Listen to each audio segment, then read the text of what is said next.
ক্যারিবীয় সাগরে ভেনেজুয়েলার মাদকবাহী জাহাজে মার্কিন হামলার জের ধরে গত কয়েকদিন ধরেই উত্তপ্ত ওয়াশিংটন কারাকাস সম্পর্ক।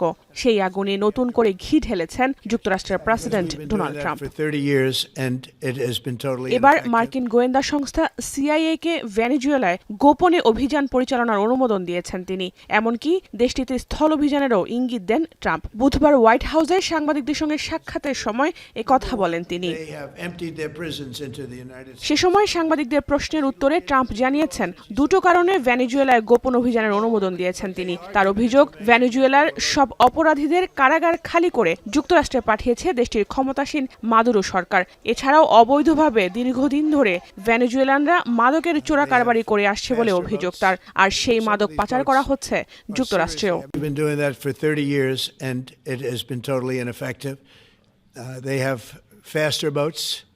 Some of these boats are seriously, they're world-class speedboats. We are certainly looking at land now because we've got the sea very well under control.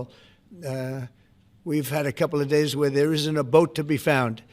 And that, I view that as a good thing, not a bad thing. মার্কিন president হিসেবে প্রথম মেয়াদে ক্ষমতা গ্রহণের পর থেকেই ভেনেজুয়েলার president Nicolas মাদুরোর সঙ্গে সাপে নেউলের সম্পর্ক ট্রাম্পের। দ্বিতীয় মেয়াদে ক্ষমতায় আসার পর থেকেই এবার তার শোধনীতে ভেনেজুয়েলার সরকারের পরিবর্তন করতে চান বলে ট্রাম্পের বিরুদ্ধে অভিযোগ মাদুরোর। তবে ট্রাম্পের এই উদ্দেশ্য কোনোদিনই সফল হবে না বলে স্পষ্ট বার্তা তার। Al golpe de estado de Pinochet y los 5.000 jóvenes asesinados y desaparecidos. ¿Hasta cuándo golpes de estado él hacía?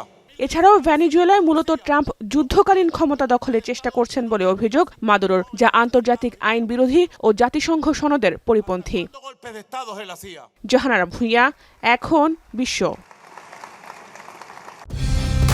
Colour expert, George sap এবং মাইল্ড অন হ্যান্ডস টেকনোলজি সমৃদ্ধ অরিক্স ক্রিস্টাল ওয়াশ আপনার লন্ড্রি এক্সপার্ট।